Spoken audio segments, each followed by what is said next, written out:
ನಮಸ್ಕಾರ ಸ್ನೇಹಿತರೆ. ಜೂನ್ 15 ಭಯಂಕರ ಅಮಾವಾಸ್ಯೆ ಮುಗಿದ ಮಧ್ಯರಾತ್ರಿಯಿಂದಲೇ ಈ 7 ರಾಶಿಯವರಿಗೆ ರಾಜಯೋಗ, ಕಾಲಿಟ್ಟ ಕಡೆಯಲ್ಲೆಲ್ಲ ಯಶಸ್ಸು, ಹಣ ಸಿಗುತ್ತೆ. ತಿರುಪತಿ ತಿಮ್ಮಪ್ಪನ ಕೃಪಾಶೀರ್ವಾದ ಈ ರಾಶಿಯವರ ಮೇಲೆ ಇರಲಿದೆ.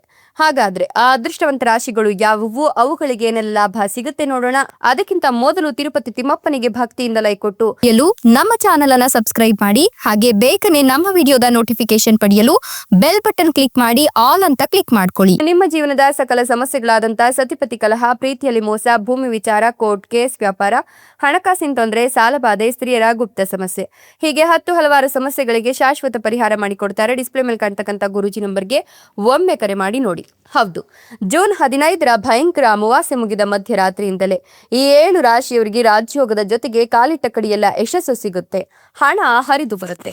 ತಿರುಪತಿ ತಿಮ್ಮಪ್ಪನ ಕೃಪಾಶೀರ್ವಾದ ಈ ರಾಶಿಯವರ ಮೇಲೆ ಇರೋದ್ರಿಂದ ಈ ರಾಶಿಯವರಿಗೆ ಅದೃಷ್ಟ ಖುಲಾಯಿಸುತ್ತೆ ಅಂತ ಹೇಳಬಹುದು.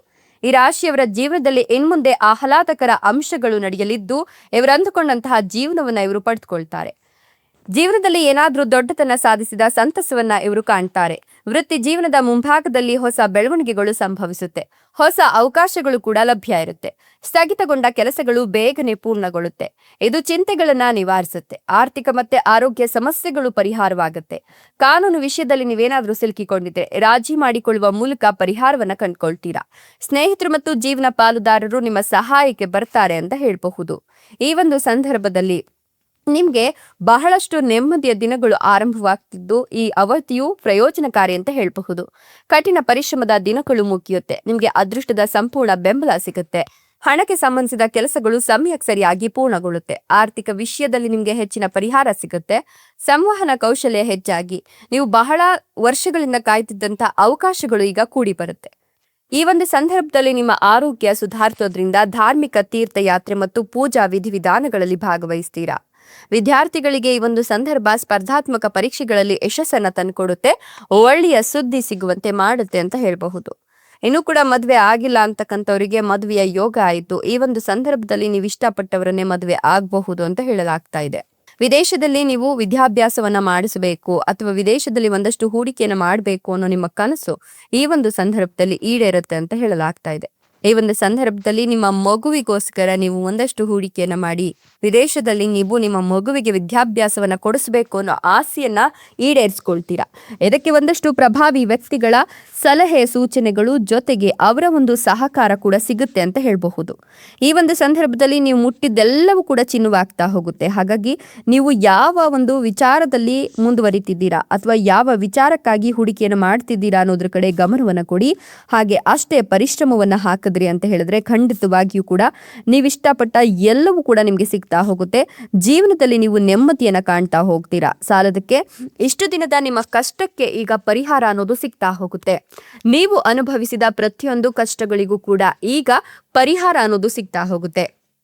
ಇನ್ಮುಂದೆ ನೀವು ನೆಮ್ಮದಿಯನ್ನ ಕಾಣ್ತೀರಾ. ಜೀವನದಲ್ಲಿ ಆರ್ಥಿಕ ಸಮೃದ್ಧಿಯನ್ನ ಹೊಂದುತ್ತೀರಾ. ಇದ್ದಕ್ಕಿದ್ದಂತೆ ಹಣ ಗಳಿಸುವ ಯೋಗವನ್ನ ಕೂಡ ನೀವು ಈ ಸಂದರ್ಭದಲ್ಲಿ ಕಂಡುಕೊಳ್ತೀರಾ ಅಂತ ಹೇಳಬಹುದು. ಭಾರಿ ಆರ್ಥಿಕ ಲಾಭಗಳು ನಿಮ್ಮ ಜೀವನದಲ್ಲಿ ಸಿಗ್ತಾ ಹೋಗುತ್ತೆ. ಹೀಗಾಗಿ ಹೂಡಿಕೆಯಲ್ಲಿ ನೀವು ಹೆಚ್ಚಿನ ಯಶಸ್ಸನ್ನ ಕಾಣ್ತಾ ಹೋಗ್ತೀರಾ. ಸಾಲದಕ್ಕೆ ಸ್ನೇಹಿತರಿಂದಲೂ ಕೂಡ ಬೆಂಬಲ ಅನ್ನೋದು ಸಿಗ್ತಾ ಹೋಗುತ್ತೆ. ಹೀಗಾಗಿ ನಿಮ್ಮ ಕೆಲಸದ ಕ್ಷೇತ್ರದಲ್ಲಿರ್ತಕ್ಕಂಥ ಎಂಥದ್ದೇ ಸಮಸ್ಯೆಗಳಿದ್ರೂ ಕೂಡ ಈ ಸಂದರ್ಭದಲ್ಲಿ ಅದು ಈಡೇರ್ತಾ ಹೋಗುತ್ತೆ ಅಥವಾ ಆ ಸಮಸ್ಯೆಗಳು ನಿವಾರಣೆ ಕಾಣುತ್ತೆ ಅಂತ ಹೇಳಬಹುದು. ವೃತ್ತಿ ಜೀವನದಲ್ಲಿ ನೀವು ಯಶಸ್ಸನ್ನ ಸಾಧಿಸ್ತೀರಾ. ಉದ್ಯೋಗ ಮತ್ತು ವ್ಯವಹಾರದಲ್ಲಿ ಯಶಸ್ಸನ್ನ ಕಾಣ್ತಾ ಹೋಗ್ತೀರಾ. ಈ ಒಂದು ಸಂದರ್ಭದಲ್ಲಿ ನೀವು ಏನ್ ಅನ್ಕೊಳ್ತೀರೋ ಅದೆಲ್ಲವೂ ಕೂಡ ಈಡೇರೋದ್ರಿಂದ ನಿಮ್ಮ ಮನೆಯಲ್ಲಿ ಒಂದು ರೀತಿ ರಾಜವೈಭೋಗದ ಜೀವನವನ್ನ ನೀವು ನಡೆಸ್ತೀರಾ ಅಂತ ಹೇಳಬಹುದು. ಹೊಸ ಆದಾಯದ ಮೂಲಗಳು ನಿಮ್ಮ ಮುಂದೆ ಉದ್ಭವಿಸುತ್ತೆ. ಉದ್ಯೋಗ ಹುಡುಕ್ತಿರೋರಿಗೆ ಶೀಘ್ರದಲ್ಲೇ ನಿಮ್ಮ ಇಚ್ಛೆಯ ಉದ್ಯೋಗ ಕೂಡ ಸಿಗುತ್ತೆ. ಜೊತೆಗೆ ನಿಮ್ಮ ಸೃಜನಶೀಲ ಕೆಲಸಕ್ಕೆ ಒಂದಷ್ಟು ಮನ್ನಣೆ ಸಿಗ್ತಾ ಹೋಗುತ್ತೆ ಅಂತ ಹೇಳಬಹುದು. ಈ ಒಂದು ಸಂದರ್ಭದಲ್ಲಿ ನಿಮ್ಮ ಒಂದಷ್ಟು ಕಷ್ಟ ಸುಖಗಳು ಅಥವಾ ನಿಮ್ಮೊಂದಷ್ಟು ನಷ್ಟಗಳು ಪರಿಹಾರವನ್ನ ಕಂಡು ನಿಮ್ಮ ಹಳೆಯ ಇಮೇಜ್ ಮತ್ತೆ ಈಗ ಕಾಣಿಸ್ಕೊಳ್ಳುತ್ತೆ ಅಂತ ಹೇಳಬಹುದು. ಸ್ವತಂತ್ರ ಕೆಲಸ ಅಥವಾ ಹೆಚ್ಚುವರಿ ಆದಾಯಕ್ಕಾಗಿ ಹೊಸ ಕೊಡುಗೆಯನ್ನ ಕೂಡ ನೀವು ಕಾಣ್ತೀರಾ. ಫೋನ್ ಕರೆ ಅಥವಾ ಸಂದೇಶವು ಇದ್ದಕ್ಕಿದ್ದಂತೆ ನಿಮ್ಮ ಮಹತ್ವವನ್ನು ಹೆಚ್ಚುತ್ತೆ. ಪರೋಕ್ಷವಾಗಿ ಉದ್ಯೋಗ ಬದಲಾವಣೆಗೆ ಇದು ಕಾರಣವಾಗುತ್ತೆ ಅಂತ ಹೇಳಬಹುದು. ಉದ್ಯೋಗದಲ್ಲಿರೋರು ಬಹು ಕಾರ್ಯದಿಂದಾಗಿ ಹೆಚ್ಚಿನ ಒತ್ತಡವನ್ನು ಅನುಭವಿಸಬಹುದು. ಅದು ಕೂಡ ಪ್ರಯೋಜನಕಾರಿಯಾಗುತ್ತೆ. ಹಳೆಯ ಸಂಪರ್ಕವು ಇದ್ದಕ್ಕಿದ್ದಂತೆ ಲಿಂಕ್ ಆಗಿ ಮತ್ತೆ ಕಾಣಿಸ್ಕೊಳ್ಳುತ್ತೆ. UPI ಬ್ಯಾಂಕಿಂಗ್ ಅಥವಾ ಆನ್ಲೈನ್ ವಹಿವಾಟುಗಳೊಂದಿಗೆ ಜಾಗರೂಕರಾಗಿದ್ದಷ್ಟು ಕೂಡ ಒಳ್ಳೆಯದು. ಒಂದು ತಪ್ಪು ಗಮನಾರ್ಹ ನಷ್ಟಗಳಿಗೆ ಕಾರಣವಾಗಬಹುದು. ಹೊಸ ಗುಂಪು ಅಥವಾ ತಂಡವು ನಿಮ್ಮ ಸ್ನೇಹಿತರ ವಲಯಕ್ಕೆ ಸೇರಬಹುದು. ಸಾಮಾಜಿಕ ಮಾಧ್ಯಮದಲ್ಲಿನ ಕೆಲವು ವಿಷಯಗಳು ಇದ್ದಕ್ಕಿದ್ದಂತೆ ವೈರಲ್ ಆಗಬಹುದು, ಸೊ ಹುಷಾರಾಗಿರಿ.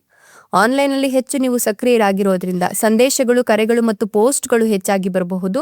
ಇದೆಲ್ಲವೂ ಕೂಡ ನಿಮ್ಮ ಜೀವನಕ್ಕೆ ಮಾರಕವಾಗಬಹುದು. ಸೊ ಆನ್ಲೈನ್ ಯೂಸಿಂಗ್ ಮಾಡ್ತಕ್ಕಂಥವ್ರು ಹುಷಾರಾಗಿದ್ದಷ್ಟು ಕೂಡ ಒಳ್ಳೆಯದು. ಈ ಅವಧಿಯು ವೈಯಕ್ತಿಕ ಬ್ರ್ಯಾಂಡಿಂಗ್ನಿಂದಾಗಿ ಗುರುತಿಸಲ್ಪಡುತ್ತೆ. ಕೆಲಸ ಮತ್ತು ಜನರೊಂದಿಗಿನ ನಿಮ್ಮ ಸಂಪರ್ಕವು ಗಾಢವಾಗ್ತಾ ಹೋಗುತ್ತೆ. ಜೀವನದಲ್ಲಿ ಎಲ್ಲದಕ್ಕೂ ನಿಮ್ಮ ಸಂಪರ್ಕವು ಹೆಚ್ಚಿಗೆ ಪ್ರಯೋಜನವನ್ನ ಕಂಡುಕೊಳ್ಳುತ್ತೆ ಅಂತ ಹೇಳಬಹುದು. ನಿಮ್ಮ ಉಪಸ್ಥಿತಿಯನ್ನ ಜನರು ಗಂಭೀರವಾಗಿ ಪರಿಗಣಿಸ್ತಾರೆ. ಕೆಲಸದಲ್ಲಿ ಪ್ರಸ್ತುತಿಯು ಆಟವನ್ನ ಬದಲಾಯಿಸುತ್ತೆ. ಸಿದ್ಧತೆ ಇಲ್ಲದೆಯೂ ಸಹ ನೀವು ಇದ್ದಕ್ಕಿದ್ದಂತೆ ನಾಯಕತ್ವದ ಪಾತ್ರವನ್ನ ಕಂಡುಕೊಳ್ತೀರಾ. ಹಳೆಯ ಕಾನೂನು ಅಥವಾ ದಾಖಲೆಗಳ ಸಮಸ್ಯೆಯನ್ನ ಪರಿಹರಿಸಿಕೊಳ್ತೀರಾ. ಇದು ನಿಮಗೆ ನೆಮ್ಮದಿಯ ನಿಟ್ಟುಸಿರನ್ನ ತಂದುಕೊಡುತ್ತೆ. ಪೋಷಕರ ಸಂಪೂರ್ಣ ಅನುಮೋದನೆಯೊಂದಿಗೆ ನಿಮ್ಮ ಹೆಸರಿನಲ್ಲಿ ಕುಟುಂಬದ ನಿರ್ಧಾರವನ್ನು ನೀವು ಅಂತಿಮಗೊಳಿಸಬಹುದು. NGO ಅಥವಾ ಸಾಮಾಜಿಕ ಕಾರ್ಯಗಳಲ್ಲಿ ನಿಮ್ಮ ಒಳಗೊಳ್ಳುವಿಕೆ ಕೂಡ ಹೆಚ್ಚಾಗ್ತಾ ಹೋಗುತ್ತೆ. ನಿಮಗೆ ಮಹತ್ವದ ಅವಕಾಶಗಳು ಸಿಗುವ ಸಾಧ್ಯತೆ ಇದ್ದು ಒಂದು ಕೆಲಸ ಅಥವಾ ಯೋಜನೆ ಇದ್ದಕ್ಕಿದ್ದಂತೆ ಹೊಸ ತಿರುವು ಪಡ್ಕೊಳ್ಬಹುದು. ಒಂದು ಖಾಲಿ ಹುದ್ದೆ ತೆರೆದುಕೊಳ್ಳುತ್ತೆ. ನೀವು ಪರಿಪೂರ್ಣ ಅಭ್ಯರ್ಥಿಯಾಗ್ತೀರಾ. ಹಳೆಯ ಸ್ನೇಹಿತರೊಬ್ಬರು ನಿಮ್ಮ ಸಹಾಯದ ಕೊಡುಗೆಯೊಂದಿಗೆ ಸಂದೇಶ ಕಳಿಸಬಹುದು. ವಿದೇಶದಲ್ಲಿ ವ್ಯಾಪಾರ ಮಾಡೋರು ಆನ್ಲೈನ್ ಪಾವತಿಗಳು ಅಥವಾ ಹಣಕಾಸು ಯೋಜನೆಯಲ್ಲಿ ಸುಧಾರಣೆಗಳನ್ನು ಕಾಣ್ತಾರೆ. ಅಪ್ಗ್ರೇಡ್ ಮೋಡ್ನಲ್ಲಿ ನೀವು ಒಂದಷ್ಟು ಸಾಮಾಜಿಕ ಸ್ಥಿರತೆಯನ್ನು ಕಾಣ್ಕೊಳ್ತೀರಾ. ಹೊಸ ಚೈತನ್ಯ ನಿಮ್ಮ ಜೀವನಕ್ಕೆ ಎಂಟ್ರಿ ಕೊಡುತ್ತೆ. ಕೆಲಸದಲ್ಲಿ ಕ್ರಮೇಣ ಬಲವಾದ ಬೆಳವಣಿಗೆಗಳನ್ನು ಕಾಣ್ತೀರಾ. ಶಾಶ್ವತ ಮತ್ತು ಹೆಚ್ಚು ಪ್ರಯೋಜನಕಾರಿ ಫಲಿತಾಂಶಗಳನ್ನು ನೀವು ಈ ಸಂದರ್ಭದಲ್ಲಿ ಕಂಡುಕೊಳ್ಳಬಹುದು. ನೀವು ಈ ಒಂದು ಸಂದರ್ಭದಲ್ಲಿ ಯಾವ ಕೆಲಸವನ್ನ ಮಾಡ್ತಿದ್ದೀರಾ, ಅದರಿಂದ ಆಗ್ತಕ್ಕಂಥ ಆಗು ಹೋಗುಗಳ ಬಗ್ಗೆ ಸ್ವಲ್ಪ ಮೊದಲೇ ಕರಾರುವಕ್ಕಾಗಿ ಯೋಚಿಸಿ ಮುಂದುವರಿಬೇಕಾಗತ್ತೆ. ನಿರುದ್ಯೋಗಿಗಳಾಗಿದ್ದರೆ ನಿಮ್ಮ ಪ್ರಯತ್ನಗಳು ಈ ಸಂದರ್ಭದಲ್ಲಿ ಫಲ ಕೊಡುತ್ತೆ. ಸಮಾಜದ ಗಣ್ಯರಿಂದ ಅಪರೂಪದ ಆಹ್ವಾನಗಳನ್ನು ಕಂಡುಕೊಳ್ತೀರಾ. ವ್ಯಾಪಾರ ಉದ್ಯೋಗದಲ್ಲಿನ ಅಡೆತಡೆಗಳು ದೂರವಾಗುತ್ತೆ. ಕೈಗೆತ್ತಿಕೊಂಡ ಕೆಲಸಗಳನ್ನು ಸಕಾಲದಲ್ಲಿ ಪೂರ್ಣಗೊಳಿಸ್ತೀರಾ. ಸಾಲದ ಪ್ರಯತ್ನಗಳು ಯಶಸ್ವಿಯಾಗುತ್ತೆ. ಹೊಸ ವಸ್ತು ಅಥವಾ ವಾಹನಗಳನ್ನು ಖರೀದಿಸುವ ನಿಮ್ಮ ಕನಸು ನನಸಾಗುತ್ತೆ. ವ್ಯಾಪಾರದಲ್ಲಿ ನಿಮ್ಮ ಸ್ವಂತ ಆಲೋಚನೆಗಳು ಫಲ ಕೊಡುತ್ತೆ. ಕುಟುಂಬ ಸದಸ್ಯರೊಂದಿಗಿನ ಮಾತುಕತೆಗಳಲ್ಲಿ ಭಿನ್ನಾಭಿಪ್ರಾಯಗಳಿದ್ರೆ ದೂರವಾಗುತ್ತೆ. ಸ್ನೇಹಿತರೊಂದಿಗೆ ದೈವ ದರ್ಶನ ಕೂಡ ಮಾಡ್ತೀರಾ. ಕುಟುಂಬದ ಹಿರಿಯರ ಆರೋಗ್ಯದ ಬಗ್ಗೆ ಕಾಳಜಿ ವಹಿಸಿ. ಕೈಗೆತ್ತಿಕೊಂಡ ಕೆಲಸಗಳು ಮಧ್ಯದಲ್ಲಿ ನಿಲ್ಲಬಹುದು. ವೃತ್ತಿ ಉದ್ಯೋಗಗಳು ಸಾಮಾನ್ಯ ಸ್ಥಿತಿಯಲ್ಲಿ ಚಲಿಸಬಹುದು. ದೂರದ ಸಂಬಂಧಿಗಳಿಂದ ಪ್ರಮುಖ ವಿಷಯಗಳು ತಿಳಿಯುತ್ತೆ. ವ್ಯಾಪಾರ ವ್ಯವಹಾರಗಳಲ್ಲಿ ಯೋಚಿಸಿ ನಿರ್ಧಾರವನ್ನು ತೆಗೆದುಕೊಳ್ಬೇಕಾಗತ್ತೆ. ವೃತ್ತಿ ಉದ್ಯೋಗಗಳು ನಿಧಾನವಾಗಿ ಸಾಗಿದ್ರೂ ಕೂಡ ಅಡೆತಡೆಗಳು ದೂರವಾಗುತ್ತೆ. ಭೂಮಿ ಖರೀದಿ ಅಥವಾ ಮಾರಾಟದಲ್ಲಿ ಲಾಭ ಗಳಿಸ್ಕೊಳ್ತೀರಾ. ಕೈಗೆತ್ತಿಕೊಂಡ ಕೆಲಸಗಳು ಕಾರ್ಯಸಿದ್ಧಿಯಾಗತ್ತೆ. ಕುಟುಂಬದ ಹಿರಿಯರೊಂದಿಗೆ ಸಂತೋಷದ ಕ್ಷಣವನ್ನು ಕಳಿತೀರಾ. ಆಪ್ತ ಮಿತ್ರರು ಅಥವಾ ಬಂಧು ಬಳಗದವರೊಂದಿಗೆ ಔತಣಕೂಟ, ವಿನೋದ ಕಾರ್ಯಕ್ರಮಗಳಲ್ಲಿ ಭಾಗವಹಿಸ್ತೀರಾ. ವೃತ್ತಿ ಉದ್ಯೋಗಗಳಲ್ಲಿ ಸ್ಥಾನಮಾನ ಹೆಚ್ಚಾಗುತ್ತೆ. ನಿರುದ್ಯೋಗಿಗಳು ಒಳ್ಳೆಯ ಸುದ್ದಿಯನ್ನು ಕೇಳ್ತೀರಾ. ಉದ್ಯೋಗದಲ್ಲಿನ ಸಮಸ್ಯೆಗಳು ನಿವಾರಣೆ ಆಗುತ್ತೆ. ದೂರ ಪ್ರಯಾಣಗಳು ಲಾಭವನ್ನು ತಂದುಕೊಡುತ್ತೆ. ಆಪ್ತರೊಂದಿಗಿನ ದೀರ್ಘಕಾಲದ ವಿವಾದಗಳು ಬಗೆಹರಿದು ನಿರಾಳರಾಗ್ತೀರಾ. ಅಂದುಕೊಂಡ ಸಮಯಕ್ಕೆ ಕೆಲಸಗಳು ಪರಿಪೂರ್ಣವಾಗುತ್ತೆ.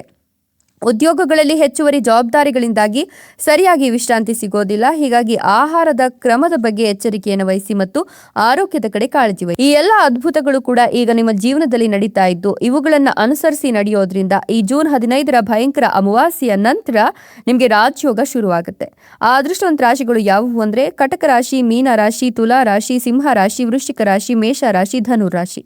ಇವುಗಳಲ್ಲಿ ನಿಮ್ಮ ರಾಶಿ ಇದ್ದರೂ ಇಲ್ಲದಿದ್ದರೂ ಭಕ್ತಿಯಿಂದ ಓಂ ನಮೋ ತಿರುಪತಿ ತಿಮ್ಮಪ್ಪಾಯ ಅಂತ ಕಮೆಂಟ್